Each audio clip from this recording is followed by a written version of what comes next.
Imagine a time of widespread poverty and economic turmoil. That was the 1930s, a decade that tested the resilience of millions. As we delve into this era, we find ourselves amidst the Great Depression, an economic downturn so severe that it left a profound impact on society. From this hardship, however, emerged a group of nomadic survivalists who became known as hobos. Let's paint a picture. Jobs were scarce, money was even scarcer, and people were desperate. The once booming industries were now ghost towns, factories were shut, and cities were rife with unemployment. But, amidst this despair, there was a breed of men and women who chose to live off the grid, away from the crumbling society. Enter the hobos. These were not your average homeless folks, but resourceful individuals who traveled across the country in search of work and opportunity. They were the nomads of the American landscape, often hopping freight trains and living in makeshift camps. Their lifestyle was not one of luxury or comfort, but a testament to human adaptability and resilience. They lived by a code, a set of unwritten rules that dictated their behavior and conduct. They respected the land they traversed, they valued hard work, and they shared what little they had with their fellow travelers. They relied on each other for survival, their community becoming a crucial element of their existence. The hobo lifestyle was not merely about survival, but also about freedom. Freedom from societal constraints, from the crushing burden of economic hardship, and from the fear of the unknown. They chose to face life head-on, embracing the challenges and uncertainties that came their way. But what can we learn from them? How can their experiences help us prepare for a future where we might have to rely on our wit and resourcefulness? As we navigate through this journey, we'll discover the survival skills, the tools, and the mindset that enabled the hobos to endure the harshest of conditions. Despite these harsh conditions, hobos found ways to survive and even thrive, their resourcefulness providing invaluable lessons for us today. For a hobo, survival meant mastering the basics, finding food and shelter. It was not a choice, but a necessity, a way of life. The 1930s presented a harsh, unforgiving world where food was scarce and shelter was a luxury. Yet hobos found ways to persevere, their survival techniques a testament to human ingenuity and resilience. Finding food was an art form in itself. Hobos became proficient foragers, relying on Mother Nature's bounty for sustenance. They learned to identify edible plants, berries and roots, and to fish and hunt small game. These skills were not just about survival, but also about understanding and respecting the natural world. But foraging wasn't the only way hobos found food. They also mastered the art of communal meals known as mulligan stew. In these gatherings, each hobo would contribute whatever they could find, a potato, a carrot, a piece of meat, and the result was a shared meal that was more than the sum of its parts. Mulligan stew was not just about food, but about community, about coming together in the face of adversity. How can we apply these methods today? In our urban and rural environments, foraging can still be a viable option. Local parks, forests, and even our own backyards can yield edible plants and small game. As for communal meals, they remind us of the power of community, of sharing, and of working together. In times of crisis, these values can make all the difference. Now let's turn to shelter. For a hobo, shelter was not just about comfort but about survival. Hobos became adept at crafting makeshift shelters from found materials. Cardboard, wood, metal, anything that could provide protection from the elements was fair game. These shelters were simple, but they were effective. They provided warmth, safety, and a place to rest after a long day. How can we recreate these shelters today? The principles remain the same. Look for materials that are sturdy, insulating, and waterproof. Cardboard and wood are still good options, but so are plastic sheets and tarps. The key is to be resourceful, to think outside the box, and to use what you have at hand. These survival techniques, finding food and making shelter, were not just about surviving, but about thriving in a harsh, unforgiving world. They were about resilience, resourcefulness, and community. These are lessons that we can carry forward into our own survival strategies, as we prepare for a future where the conveniences of modern life may no longer be available. These survival techniques provided sustenance and safety, key to any survival strategy, then and now. In a world without smartphones, how did hobos stay connected and informed? A question that takes us back to the 1930s, where communication was as crucial as it is today, but the means were vastly different. Hobos, in their resourcefulness, developed a unique system of symbols, a secret language, if you will, drawn with chalk or coal on fences, posts, and sidewalks. These symbols served as signposts, guiding others towards resources or warning of potential dangers. For example, a circle with two parallel arrows meant "get out fast," as the townspeople were hostile. A cat signified that a kind lady lived in the nearby house who might offer a meal or a place to rest.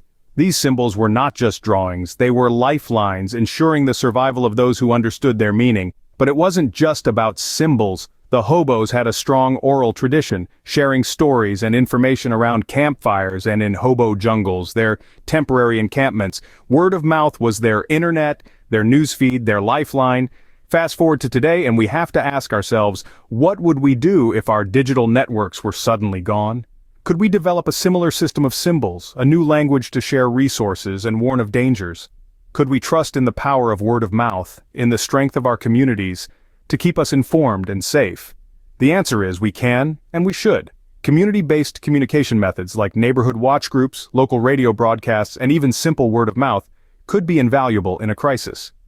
These methods foster connection, promote resource sharing, and build a sense of community that can be a lifeline in challenging times. In essence, the hobos of the 1930s teach us that we don't need smartphones or the internet to stay connected. We need something far more powerful: each other. By learning from their resourcefulness, we can develop our own systems of communication, ensuring that we not only survive but also maintain our sense of community and humanity. Effective communication was and remains a powerful tool in surviving challenging times. What can a hobo fit in his bindle, and why does it matter to us? Let's dive into the fourth scene of our journey through the 1930s hobo survival techniques. The contents of a hobo's bindle, or small bag, were essential for their survival, and they hold valuable lessons for us today. In the world of the hobo, everything carried had to be light, compact, and most importantly, multifunctional. A pocket knife, for instance, was an indispensable tool. It was used for everything from preparing food to making shelter and even self-defense. Today, a good quality multi-tool pocket knife is a must-have for any prepper.